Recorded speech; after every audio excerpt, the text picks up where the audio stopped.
All right, as we didn't get completely through this, I want to go back over pages 134 and 135. You don't need to have your book out. You can just follow along here.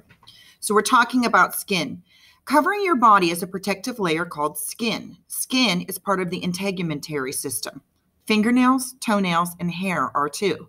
This system helps protect the insides of your body. Skin keeps out germs. If you ever had a cut that got infected, you know how important it is to keep germs from entering your body. At the same time, skin keeps water inside your body.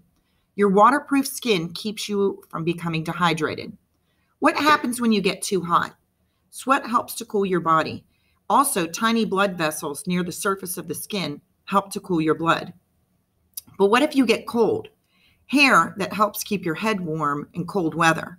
Hair also helps to protect your scalp from injuries and shades your scalp from sun's harmful rays. Fingerprinting. Draw your own friction ridges in the circles on these tips. Well, we're going to learn about this in our lab tomorrow, so we'll come back to this page later on. So this is a side section of what our skin looks like. So here's our top layer of skin right here. It's called the epidermis. This is the outer layer of the skin.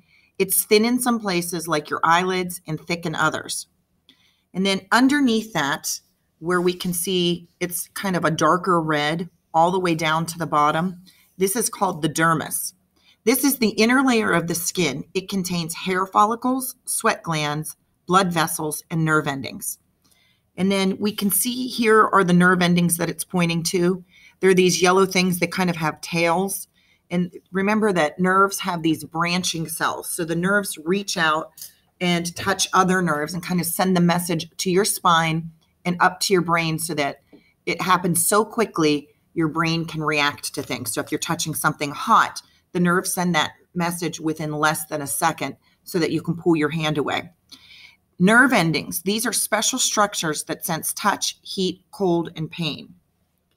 So as we look at our fingertips, it says, do you see swirls, loops, and waves? It's kind of hard when we're looking at them just on our own. So tomorrow we're going to be talking about those. The fancy name for fingerprints is called friction ridges. And friction ridges are there to help us pick things up. That's their main purpose, so that it's not just completely smooth.